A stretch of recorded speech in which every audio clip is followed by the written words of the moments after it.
Option trading में लोग strategy, indicator और प्रीमियम डीके होने के पीछे भागते रहते हैं, पर असली गेम ना चार्ट में होता है ना स्ट्रेटेजी में होता है। सारा का सारा गेम यहाँ पर साइकोलॉजी का है।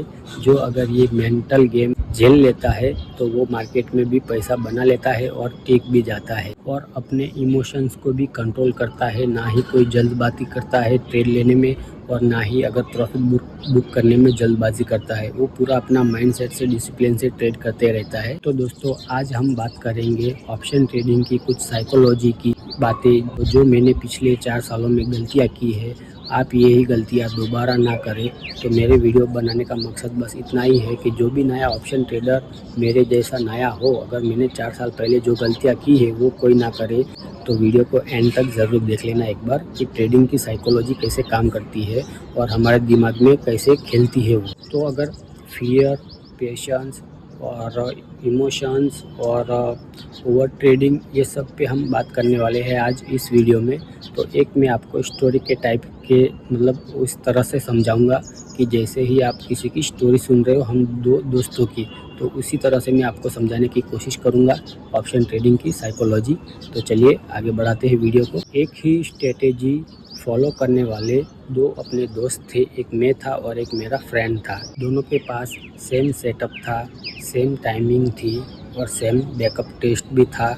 तो उसमें कुछ इस तरह हुआ। दोनों के ही रिज़ल्ट आपको बिल्कुल अलग अलग नज़र आएंगे और बढ़िया इसमें दिलचस्प मज़ा भी आएगा। तो वीडियो को एंड तक ज़रूर देख लेना। तो देखो, मैं डिसिप्लिन के साथ ट्रेड करता था और जो मेरा दोस्त था ना, वो अपने इमोशंस के साथ ट्रेड करता था। मैं मेरे सेटअप पे आने का वेट करता था और वो सीधा अपना इमोशंस, मतलब मेरे दिमाग में ऐसा लग रहा है कि आज मार्केट ऊपर जाएगा, तो वो उस हिसाब से ट्रेड लेता था और मैं मेरा सेटअप आने पे ट्रेड लेता था। तो फिर हुआ कुछ इस तरह कि मैं ओवरऑल पूरा मंथ, मतलब पूरे महीने का अगर मेरा प्रॉफिट देखा जाए तो मैं प्रॉफिट में रहा और उसका ओवरऑल ट्रेड अगर देखा जाए पूरा मंथ का तो वो लॉस में रहा।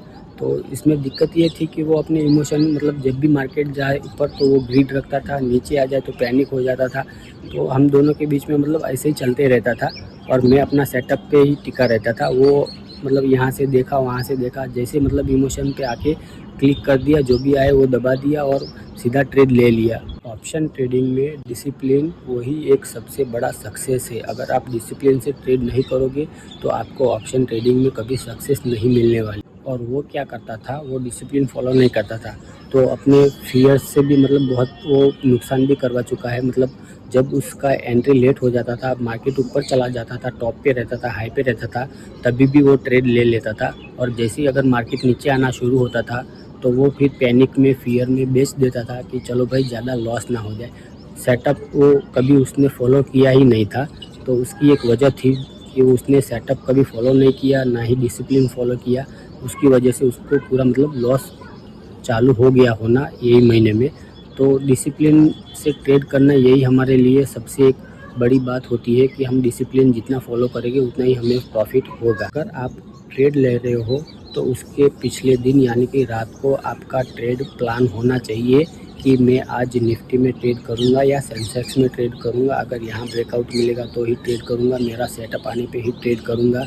और आप एक एडवाइस देता हूँ, जनरल भी करते रहना, ताकि क्या है कि आपको पता चले कि आप क्या क्या मिस्टेक कर रहे हो, कहाँ पे क्या गलतियाँ कर रहे हो। ये अगर लिखोगे नहीं ना तो आपको खुद पता नहीं चलेगा। और आपका ये स्टॉप लॉस, एंट्री और टारगेट, ये तीनों आपको मतलब पता होना चाहिए, लिखा हुआ रहना चाहिए सामने। और वहाँ से ही आपको एक अच्छा ट्रेड मिले तब भी आपको वहाँ से एंट्री करनी चाहिए और अपने टारगेट पे आपको निकल जाना है। ना ही ग्रीड रखना है, लालच की चलो और ऊपर जाएगा, और ना ही हमें स्टॉप लॉस होने से दिल में कोई फियर होना चाहिए कि चलो स्टॉप लॉस हिट हो जाएगा तो मैं क्या करूँगा। स्टॉप लॉस हिट होता है तो डिसिप्लिन के साथ हमारा जो पर डे का है लॉस वो ही होगा ना, उससे ज़्यादा तो होगा नहीं।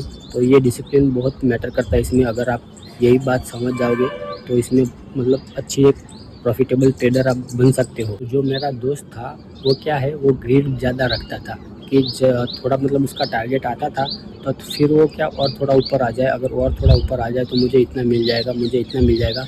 उसके चक्कर में अपना पूरा जो प्रॉफिट होता था वो सारा अपना लॉस में कन्वर्ट कर लेता था और फिर वो एग्जिट कर लेता था लॉस बुक करके ही। तो फिर जो उसका टारगेट था वो कभी वो बुक कर ही नहीं पाता था, बार बार वो ट्रेड भी लेता रहता था, क्योंकि देखो अगर लॉस होता है तो किसी का भी मतलब दिमाग में ट्रिगर होता है कि लॉस हुआ क्यों, फिर वो ओवर ट्रेडिंग स्टार्ट कर देता है। तो उसी के वजह से ही हमें फिर बहुत ही बड़ा लॉस भी झेलना पड़ता है। तो इसे कहते हैं रिवेंज ट्रेडिंग, ताकि हम बार बार रिवेंज मूड में रहते हैं। और रिवेंज ट्रेडिंग की वजह से 90% ट्रेडर आज भी अपना लॉस करवा के मार्केट को पैसा दे के चले जाते हैं डोनेट करके, कि लो भाई मैंने कमाया हुआ था मेहनत का, वो मैं आपको डोनेट कर रहा हूँ और मैं ट्रेडिंग छोड़ के जा रहा हूँ। फिर वो कभी वापस आते ही नहीं हैं। और ये जुए के माइंडसेट से जो लोग भी आते हैं तो उनको बस यही रहता है कि हम डबल कर ले, ट्रिपल कर ले। और एक्चुअली इसमें ये सिस्टम होता ही नहीं है कि डबल ट्रिपल करने का। हमें जो मिलता है अपना टारगेट वो लेके निकल जाने का, और रिस्क रिवॉर्ड रेशियो फॉलो करने का, और डिसिप्लिन के साथ ट्रेड करने का। तो हमें क्या करना चाहिए, हमें पर डे 1-2 बस, इससे ज़्यादा कोई ट्रेड लेना ही नहीं है, डिसिप्लिन के साथ रहना है। अगर हमें पर डे 2 ट्रेड लेने हैं तो हम 2 ट्रेड लेने के बाद हमारा लैपटॉप या पीसी कुछ भी हो वो बंद करके हम निकल जाएंगे बाहर। तो हमें हर बॉल पे छक्का नहीं मारना है, कभी कभार हमें 1-2 सिंगल 1-2 भी लेते रहना है। इससे थोड़ा क्रिकेट की तरह देखो, अगर विराट कोहली और MS धोनी, क्या ये लोग अपने हर बॉल पे छक्का थोड़ी मारते, हर ओवर में 6 के 6 बॉल पे छक्का थोड़ी ना मारते हैं। तो ट्रेडिंग में कुछ इसी तरह है, हमें जो हार्ड लगे उस पर एक सिंगल डबल लेते रहना है। जिस दिन ऐसा लगे कि बड़ा प्रॉफिट होने वाला है उस दिन एक आध दिन छक्का लग जाता है। तो वैसे ही ट्रेडिंग भी इसी तरह भी होती है कि हर ट्रेड में मतलब हमें ग्रीड नहीं रखना है कि एक बड़ा स्पाइक मिलेगा और मैं इसका डबल ट्रिपल कर लूँगा। हमें जो 1000, 500, 3000 जो भी मिले अपना रिस्क रिवॉर्ड रेशियो के हिसाब से वो लेके चुपचाप निकल जाना है। ऑप्शन ट्रेडिंग में लोग सबसे फास्ट पैसा बनाने के लिए ही तो आते हैं। अगर आपको भी प्रॉफिटेबल ट्रेडर बनना है तो दिन का 1 या 2 ही ट्रेड ले, इससे ज़्यादा कभी ट्रेड ले भी ना, और अपना रिस्क रिवॉर्ड रेशियो मेंशन करके टारगेट हिट होते ही उसमें निकल जाए। बस यही आपको रूल फॉलो करने होते हैं, और यही साइकोलॉजी होती है ट्रेडिंग में, और यही वर्क करती है। फिर देखो स्ट्रेटेजी से ज़्यादा डिसिप्लिन हमें पैसा बना के देगी। स्ट्रेटेजी भी तो देगी, वो हमारा सेटअप है, वो अलग बात है। पर अगर आप डिसिप्लिन फॉलो नहीं करोगे तो आपको पैसा नहीं मिलेगा मार्केट से। अगर आपका दिमाग में कंट्रोल है और डिसिप्लिन है तो आप ऑप्शन ट्रेडिंग में आसानी से पैसा बना के ही जाओगे। तो दोस्तों, अगर आपको ये वीडियो हेल्पफुल लगा हो तो वीडियो पे लाइक, कमेंट और शेयर बिल्कुल करना, और मुझे कमेंट करके बताना कि क्या मैं आपको सही तरीके से समझा पाया हूँ या नहीं समझा पाया हूँ।